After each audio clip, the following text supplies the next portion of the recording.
Now, these flames engulfed the house and lit up the Alabama night sky. This residence was in a small town of Kinston. The plight of the burning structure had escaped the notice of every person in the town, and as the home burned to the ground, a shadowy figure ran to the car parked in front of the house. Then the car sped off into the night, and its driver was Michael Kenneth McClendon, and the burning house was his mother's home, and the terror that that small town was about to face had only just begun. Michael was born on September 19, 1980 in Alabama, and he was actually raised by his aunt and uncle because at a very young age, his parents divorced. And Michael was a very bright child and was an A student in high school, and he graduated in 1999. Now, he lived in southern Alabama, which was hit very hard when the country went through the worst economy since the Great Depression. And finding a job in Alabama's depressed economy was extremely difficult. Many of the textile jobs were sent overseas, so to make ends meet, he moved in with his mother in Kinston, a town in Coffee County, and Kinston only had a population of 540 people. Remember that. Now, Michael always aspired to become a police officer, so he applied to Sampson Police Department and was accepted to attend their police academy. But as fate would have it, he was unable to handle the training, so Michael dropped out of the academy just after 2 weeks, and from there he went to find a job at Reliable Products in Geneva. He worked in the warehouse and then was eventually let go in 2003. Now, after this, Michael grew increasingly frustrated because he couldn't make it as a police officer, which was his dream job. And his work history consisted of low-skilled jobs in which he never stayed for long. Plus, he also tried to join the Marines, but was unsuccessful as well.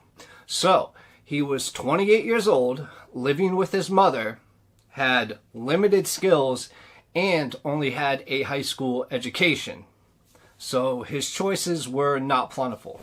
So he and his mother eventually got jobs working for Pilgrim Foods, which was a poultry processing plant, but their employment was suspended in 2006, and they, along with the other workers, filed a lawsuit against the company involving compensation that was due. Now, Michael's last job was working for Kelly's Foods, which was a factory that produced sausage, and his position there was team leader, and he was well liked by his coworkers.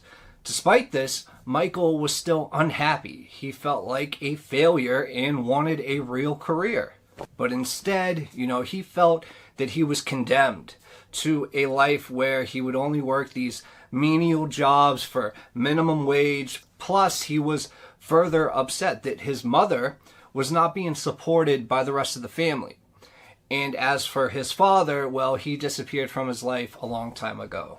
With Michael, the one thing that really gave him a sense of significance was his guns.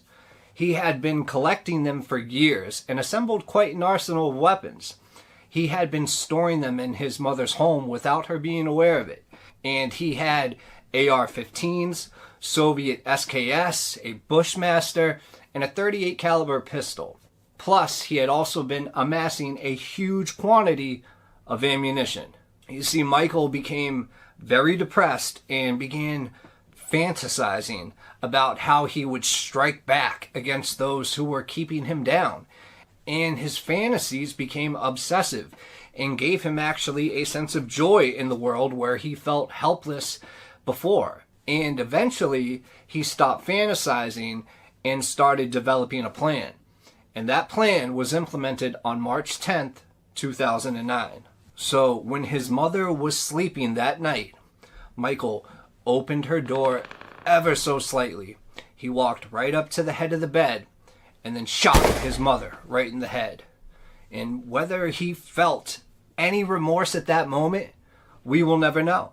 But I doubt it, since right after that, he went to shoot her 3 dogs and then piled their corpses on top of her. Michael then got a pile of clothes and covered the dead body with them after he poured gasoline on the pile, lit a match, and ran out the house. From there, Michael got in his car, which contains his weapons and ammunition, and then drove off toward the town of Sampson. And while doing so, he indiscriminately began to shoot anybody that he saw along the way. And at this moment, Michael was no longer a human being. Michael was now a monster. So when he reached Sampson, he drove by his uncle's home, who was James Alfred White and was 55 years old, and at the moment was sitting on his porch when Michael shot him, killing him instantly. Then, a few houses down, with the home of his cousin, who was 34-year-old Tracy Michelle Wise, who was the daughter of James White, and Michael unfortunately killed her with a single shot as well. Now, if you think this story is already crazy, just wait a second. It's about to speed up to a point you wouldn't even believe. Michael continued driving down the block and shot his second cousin, 15-year-old Dean James Wise, and their neighbor, 31-year-old Andrea Dawn Myers. And Myers was the wife of Geneva County Sheriff Josh Myers. So when Michael shot Mrs. Myers, he also shot her child, 18-month-old Corrine Gracie Myers. At this point, Michael was driving and he reached the last house on that block. And it was the home of his grandmother, 74-year-old Virginia E. White. And Michael fatally shot her as she stood in the doorway of her own home. I mean, you talk about a story that could literally be a movie. And at this moment, you could imagine the tragedy that just happened along with Michael feeling like everything for once is finally just great because he's living out his sick, twisted fantasy that sadly became a reality. And at this moment, Michael actually continued driving until he saw a pedestrian walking along Wise Street. And Michael shot him dead and then just continued to drive. And at this point, he headed for the town of Geneva.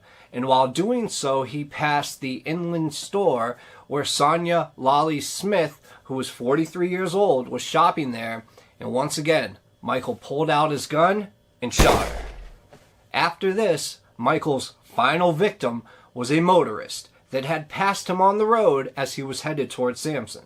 Michael was traveling on Highway 52, making his way toward Geneva, and as he passed the Walmart, he fired shots into the store's window, and a state trooper witnessed the shooting and pursued Michael. The state trooper immediately called for reinforcements as Michael led him on a high-speed chase, and despite their speeds, Michael managed to fire 7 shots at the pursuing patrol car.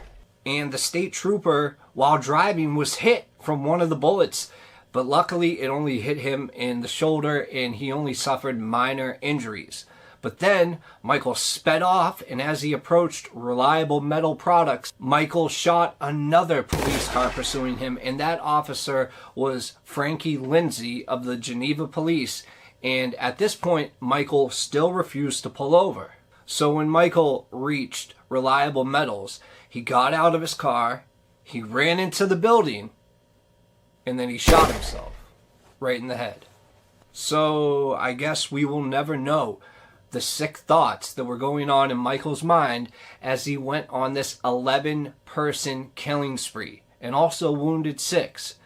He took the coward's way out. And that is the reason we will never truly understand what was going on in his sick, psychopathic mind. So think about a town with 540 people, killing 11, wounding 6, hurting so many families and lives. He basically took out over 2% of the population of that town. Think about it in that way. This story is absolutely crazy. So just remember, the next time you meet somebody you don't know, whether they're 30 years old or 60 years old, always try to make them feel wanted and give them praise because it could change their day or possibly change their life. maybe with a little more love in Michael's life, he wouldn't have transformed into such a monster.